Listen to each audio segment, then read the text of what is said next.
when I'm looking at all these moves, it's because the downside is so high. With a choke, you choke somebody. If they don't tap, they go out.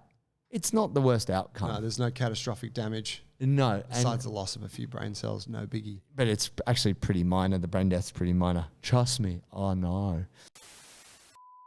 Ladies and gentlemen, welcome to another Bulletproof for BJJ podcast. Dangerous moves in BJJ.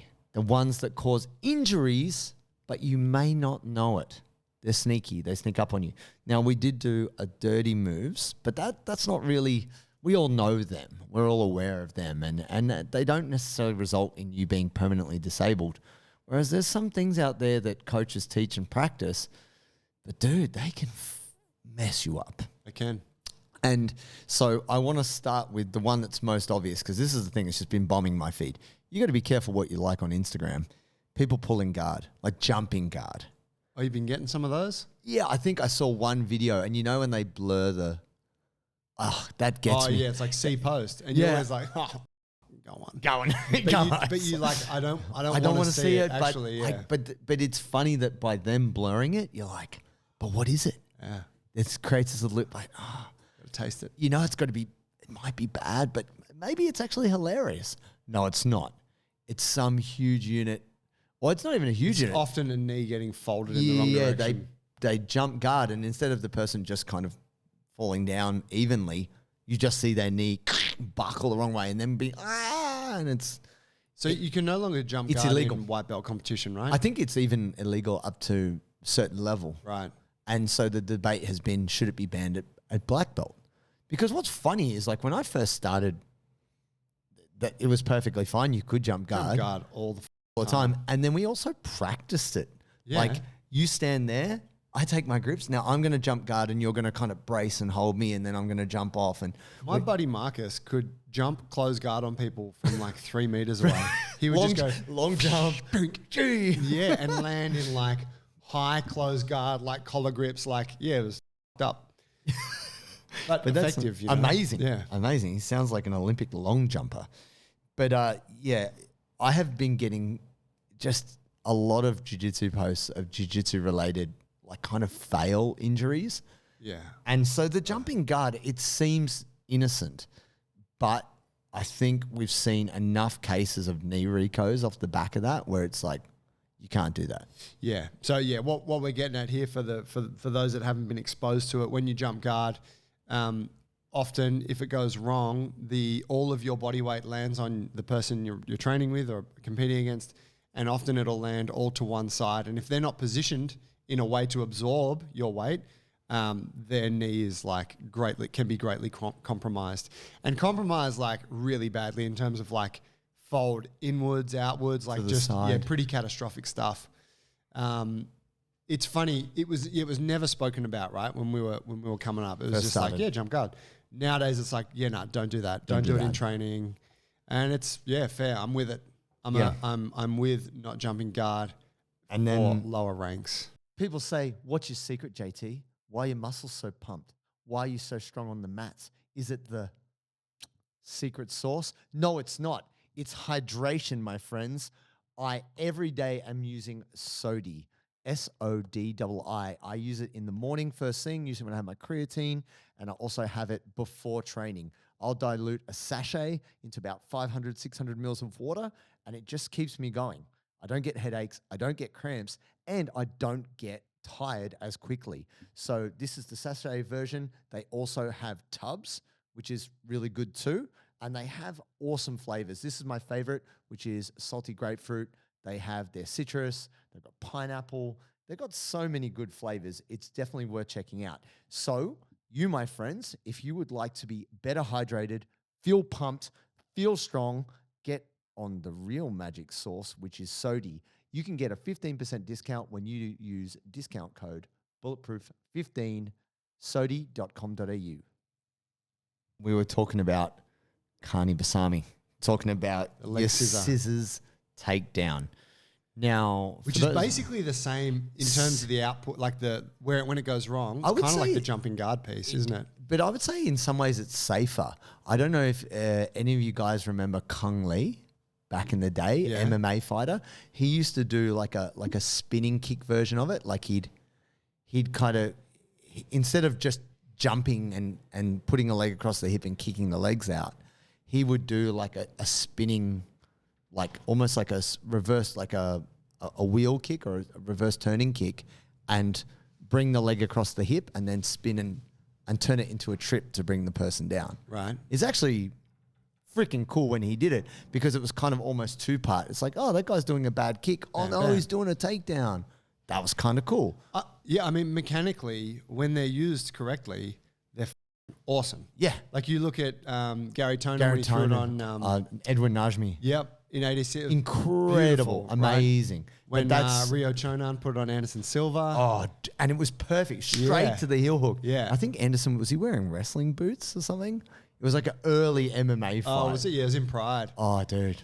But, you know, so yeah, when they come off, you're like, man, that's the sickest technique. It's just so happens that they don't. They do have a high chance of not coming off. Not so good, because it's not an easy door Gumby to undo. You no, know, there's like no backing out. No, you commit to the move, and it's either this is going good or this is going That's right. You're basically jumping like sideways. You're basically jumping sideways onto your opponent's knee. Yeah. And if you can time it perfectly, you scissor before your weight lands on them, right? Yeah. But if you don't, you just jump onto the side of their knee. And then they buckle. So principally similar, very similar to the pulling of the guard. But then there's some techniques, and, you know, our good friend, young Julian, brought this up, was like, are there some moves where it doesn't seem bad, but can be highly injurious? Like something where you're like, Can I tell you one move that sucks? Please. When people listen to this show week in, week out, but they still haven't liked and subscribed and followed that shit and give us a 5-star review. Yeah, it's painful. That's a dick move. That's dangerous. You don't want to be that person out there who's just, I guess, cherry picking the benefits without just a little bit of reciprocation. Right? Just, you know, we teach you just give us one little thing, just one little technique. And look, that little thing that you could give back is honestly less than a minute of your time. Because if you're listening to this right now, look, if you're in the car, resist the temptation to touch your phone, because it might result in a car accident. But if you're just like, you know, you're on YouTube and you think, yeah, these guys are all right. Yeah, put up with this damn Australian accent. Subscribe. And also, if it's purely on audio, we would love and appreciate you to give us a rating. Giving us a 5-star rating makes a huge difference in us not only helping you, but passing it on to the next person so that they too can be a great liker, follower, subscriber. And we appreciate that. Leggy. So, yeah, man, for me, the one that really hit me, can opener. I didn't know what a can opener was, right? If you've ever been stuck in close guard, now your coach may not have taught you this, because the can opener is like kind of like it's a bit of a submission wrestling, like catch wrestling type move. Yeah, you want those damn dirty Brazilians getting you in a close guard, you just crank their neck like this. And truth is, good one. Yeah, it'll get you. But I actually didn't know it was a thing. I just thought the guy was an idiot. And so I kept my guard closed. I was a white belt. And this guy's just pulling on my neck, and it bulged a disc in my neck, maybe like 1.5. And I felt this huge shooting pain down my arm, like burning pain. And I was like, no, I don't want to open my closed guard because I don't know anything else. And then my legs just went really weak, and like I opened my guard, he passed my guard. My neck was wrecked. Why do I say this is so bad? Because I usually sleep on my back. I could not sleep on my back for 3 or 4 months. I had to have this weird setup where I had cushions. Lucky I was single. Jiu-Jitsu was my mistress. 2 cushions under my chest, and then kind of like a cushion either side, because I couldn't just sleep like this. I couldn't breathe. I would just have to kind of lean my head to the side, and then I'd kind of drool and then make it wet, and then be like, and then just lean to the other side. And I just,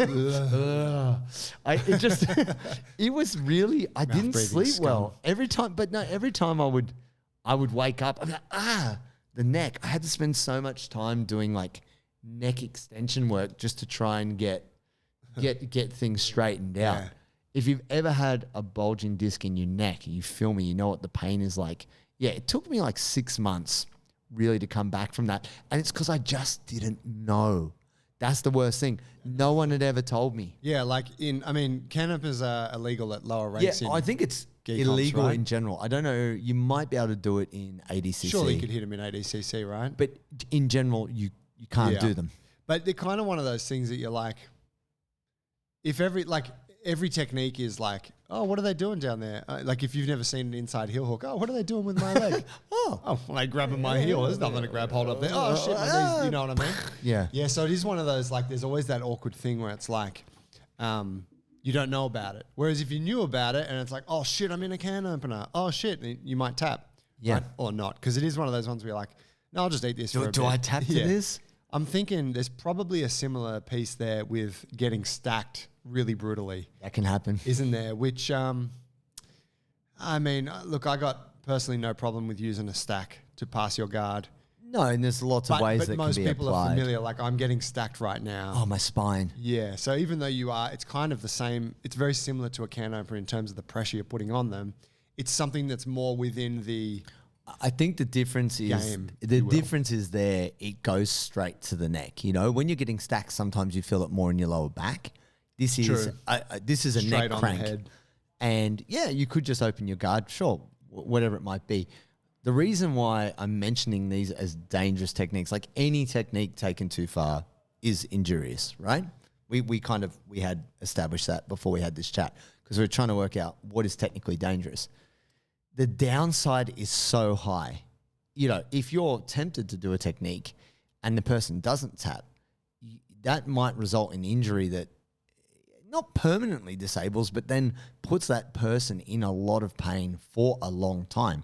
And if you're someone who's not inclined to tap and you're like, nah, I can take this pain, it goes from being intense short-term pain to very intense long-term pain. And that's why it's dangerous. It's not obvious that this is going to cost you time, energy, painkillers, surgery, money, lost sleep, all of the bullshit for as long as it takes. You know, it's making me think, you know, can opener, right? Like it's a classic kind of catch wrestling move, isn't it? Yep. And whenever I see like some catch wrestling highlights pop up on my Instagram, what strikes me is that, and great techniques, right? When I say, I'm like, what? Wow. That's mad. Like, Yeah. And it's so similar to jiu-jitsu, but it's like some different stuff. It's rougher.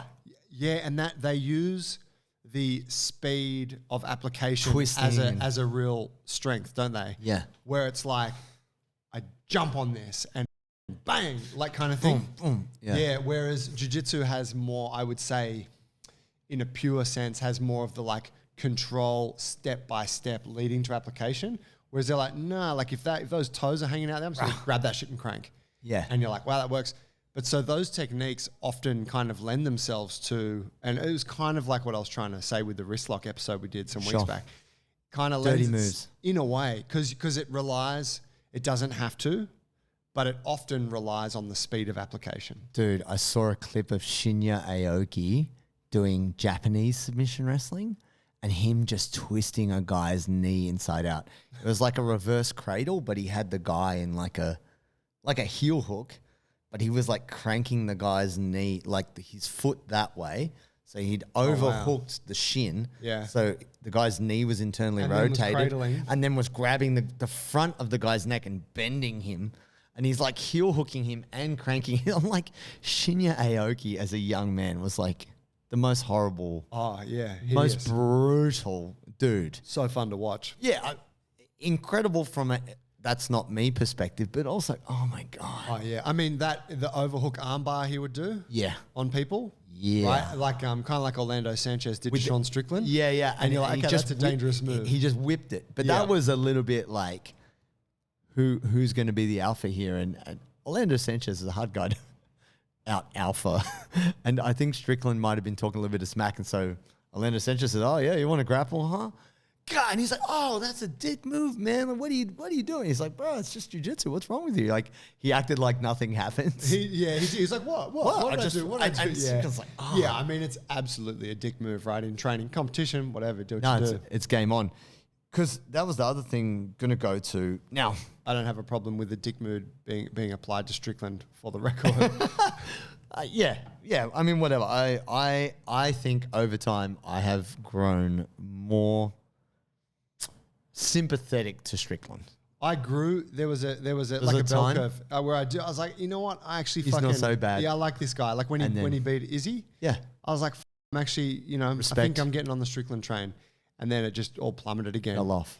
Just the way he's just so abusive about women and homosexual people. I'm like, I'm like, trolling's one thing, but to actually just be completely homophobic and misogynistic, I'm like, nah, you're actually just. Well, there's those elements. I get some of the empowerment people get from him being like, from the conservative kind of simple approach. I think that speaks to a lot of people. Yeah, but it's a lot of it comes at other people's expense. Sure, yeah. No, I definitely see that. Not to digress. No, I think that's worth talking about. I'm excited. Why's that? We have an apparel sponsor, Parry Athletic. Such good gear, and it's incredible. I've been enjoying it. Bro, George came through, messaged us on the Instagram, said he's been following our program for ages. He's getting stronger and more mobile. And he's got this cool gear company called Parry, and he wants to send us some stuff. And he told me that his mission was to create the best pair of training shorts ever. Yeah, he wanted something that he could lift and roll in, and that could accommodate thick, muscular thighs and hips. And that suits us. Speaks to us. Also, what I like is I love the colorful design. It actually looks really cool. I am the most colorful dude on the mats these days, hands down. Yeah, you get that kind of expression feel. A lot of other jiu-jitsu gear is kind of a bit boring. Yeah, it's all like grays and blacks and shit. This stuff is the color and the vibrancy. It makes you stand out. And I think the thing that I've loved about it is just it feels good. It feels good. It looks good. And you, ladies and gentlemen, can get a discount when you go to checkout. If you go to parryathletics.com, when you go to checkout, put in the code Bulletproof20 and you get 20% off. Oh, yeah. But heel hooks. Let's talk about this. Inside heel hooks specifically. Why do we say this is a dangerous move? Now, this might seem really obvious, but I'm going to talk about a mistake I made. I taught a white belt a heel hook inadvertently. Like I didn't. He was there on the side watching some higher belts. And so I was showing the higher belts some heel hooks. And now this is a smart kid. And I was like, I want to include him. And I was like, what's the harm? What could be the worst thing? Like, I'll show him when to tap. Like, it's better for him to know than not know. No, I've changed my mind on that because here's the deal. Didn't we do an episode white belts should learn heel hooks? Yeah, sure. But I'm just saying this is a mistake around why I feel heel hooks are dangerous. One, you don't feel pain in your knee when you're getting heel hooked. You feel tension. There's not a lot of pain receptors. So when but it's just like you feel like, it's a bit tight. It's very ligamentous. Yeah, you feel, is that a word? Yeah. Expelio ligamentous. Knee explodes. Thanks, Harry. That's a reference to a kid's film that I'm not familiar with. That I'm very familiar with. Shut up, Hermione. Basically, when you see, recently, Mikey Musumeci just cranking the hell out of some dude's knee for like multiple. You're just seeing the guy's knee turning inside, and the guy just refuses to tap. But you're like, there's got to be so much damage inside, outside. Stop, Suzuki. So he's cranking the leg left, right, and center. But that's the thing; it doesn't necessarily hurt in the moment, right? Because the ligaments are tearing, and if you've torn those tissues, but still the muscles and the fascia is holding the knee together, that's great. Until later when you come to walk, it's a problem. I showed this guy how to heel hook. He then injured someone with a heel hook because he didn't know when to stop. He just applied it, popped the person's knee, so the lack of discernment was there. He also then wouldn't tap to it. And I explained, guys, you've got to tap before. Take it easy, Cub Swanson. You've got to tap before it goes, before you hear the snap that stops the room. Because often when you tear a major ligament. When you don't know when that sound comes. Yeah. The Batman meme. What's the where point like, before? My knee explodes. Interesting. This is the hardest thing. It doesn't hurt. Like an armbar. Armbar's coming on. Oh, you're like, joint pain. You generally tap. It doesn't mean the ligaments are gone. With a heel hook, the reason why it's so devastating, particularly the inside heel hook, it creates all this torque. And if they bridge into it, like not only does, MCL, ACL, PCL, like you could completely rupture every ligament in your knee if you don't tap at the right time. Yeah. The white belt who I taught the heel hook to, undiscerningly, injured a person and then got injured and didn't come back. And that's the worst thing I could have ever done. But I was trying to be inclusive. You know, I thought, no, it's okay. I mean, arguably, right, if it wasn't you, they would have seen it somewhere else or... Not necessarily. Anyway. But I don't think you can like... No, I take full responsibility for that one. But the reason why I say that Piece is of shit. I am at times, not always. But yeah, I just go like, yeah, I think what people, now that heel hooks are so popular, the thing that can really be deceiving is it doesn't actually hurt. You know when someone cranks your neck and you tap, like you're not getting choked, but you're like, oh, my neck feels bad, like a guillotine. Yeah. You might not be getting choked, but you're like, oh, my neck. Okay. Yeah, I want out of this. Bit of pain. I haven't felt that with my knees. Right. You know what I mean? Like, everyone's different. Yeah, that's right. The knee thing, like it takes time to develop an awareness of how under threat is my knee right now. Yeah. And that's the really tricky dilemma with exchanging like leg lock attempts or specifically knee lock attempts is that you are riding this, how much can I eat while I'm counterattacking? Yeah. Yeah, and it's a dangerous game to play. It's a gamble. Yep. For sure. Is there a submission that you feel, Joe, is highly detrimental, even though it may seem run-of-the-mill?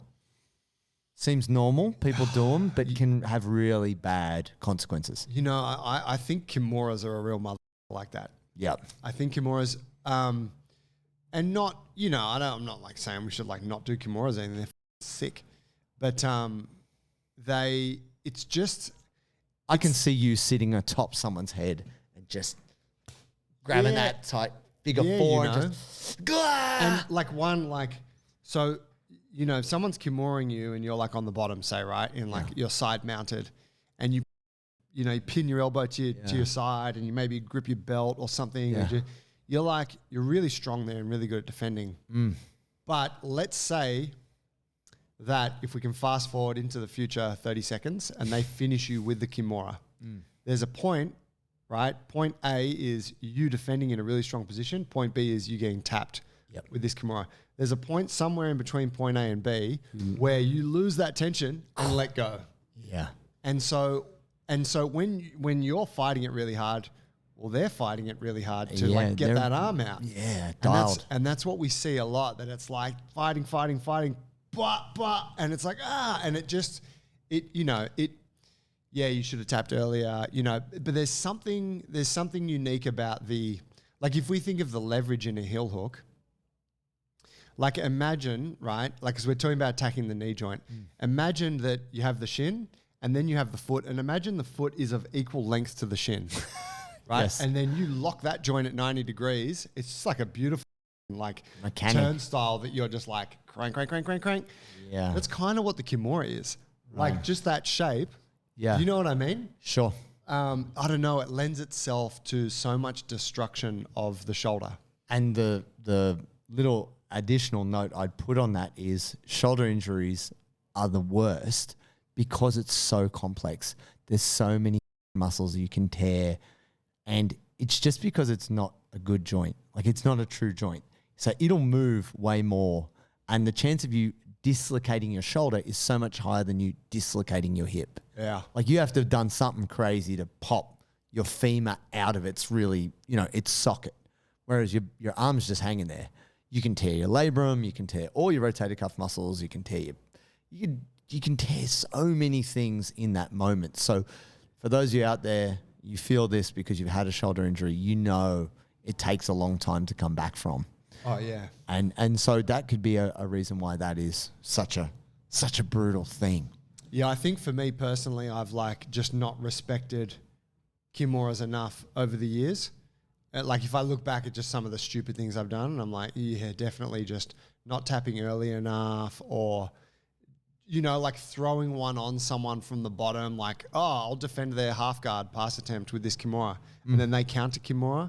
I'm like, oh, these are probably situations I shouldn't have put myself in. That's the situation. And look, the other thing is probably more in the realm of takedowns, which, as jiu-jitsu people, we just avoid. We just don't. We neglect it. But no, I've been doing a bit of judo lately, and there's some moves that you know, if you don't practice getting thrown, you don't practice break falling, things like this, like can be pretty detrimental. One of my favorites, actually, as a throw, I like it, is a Tanyo Toshi, which is like a kind of reverse. You take them down, you kind of put the leg behind and make them fall. Oh, yeah. But they've shown that this actually can be a really great way to wreck your own knee. Ah. You know those moves where it's like you go to do it and maybe the coach showed you and you're like, oh yeah, I get it. And you put your leg, like with this particular throw, you can kind of do it with your leg a bit bent. And that's probably, in my opinion, a little bit safer. Or you can do it with your leg straight. And then the person like falls on your knee and then you hyperextended your own knee. Like, you know, there can be movements which it's not even that the technique was dangerous for your partner. It was risky for you. Yeah. Because you didn't know how to do it properly. Yeah. But what the other thing with takedowns, which I found recently, which was in grappling industries, you can't do, if someone comes in for a double leg or a single leg, you can't go to a guillotine and fall back in case of them being spiked on their head. Ah, yeah, not allowed anymore. Yeah, there's like, you have to counter in a Which is the different way. classic like attempt, like say from a... Wait. I don't know if it was single. I can't remember the exact context, but I was at a judge's, like a referee's discussion, like meeting. Yeah. And they said, guys, you can't do this. You'll get DQ'd, because they'd had some cases of people being spiked and breaking their neck where the person had shot in, the guy had wrapped up the guillotine and not jumped to the close guard, but Fallen back in the name of either flipping them or putting it on, and just because they'd isolated their head and their arms around the legs, they'd just fallen with the double body weight onto the crown of the head and just boom. Yeah, broken the vertebrae in their neck. Yeah, so that's like gnarly. You can't do that. And that was just really interesting to me. That's nothing I would have ever guessed. But that is apparently risky because it happened twice where people had broken their necks. Fun clip I saw on Instagram yesterday. Was it blurred out? No, it wasn't. Surprising. No, potentially Could have been. Could have been. I think it was like a Chinese MMA fight. Oh, yeah. And You got to love those overseas jumps- MMA fights. dude jumps like guillotine on this dude, like wrapped up super tight, like closed guard guillotine. And the guy that's in the guillotine just goes hardcore. Like, counters with the suplex? yeah. Yeah. And the dude like the guy with that's guillotine, his head's up. So he just like goes face first into the ground, gets up still in the guillotine, does it again. The second one knocks the dude out. Oh, my God. Like it was so well used. I'm like, oh, damn. Bro. Couldn't do it in jits. Could you do that? You could do that in ADCC if you wanted to. Probably wouldn't be a great idea. You'd get choked out, I think. I believe that you can slam out of a submission. It doesn't have to be a triangle. So that might be permissible. But that's the thing. Hopefully we can see it this year. Maybe. Top tip, try it out, Adeli. Now, here's the thing. When I'm looking at all these moves, it's because the downside is so high. With a choke, you choke somebody. If they don't tap, they go out. It's not the worst outcome. No, there's no catastrophic damage. No. Besides the loss of a few brain cells, no biggie. But it's actually pretty minor. The brain death's pretty minor. Trust me. Oh, no. Looking at these different things, we want you to have longevity. We want you to be training the best you can for as long as you can and get to that black belt. Whether it's injuring someone else or getting injured, I feel that there's some things that you can avoid or just be wary of. I think it's having the awareness that, oh, hang on a second, this is a bit sketchy.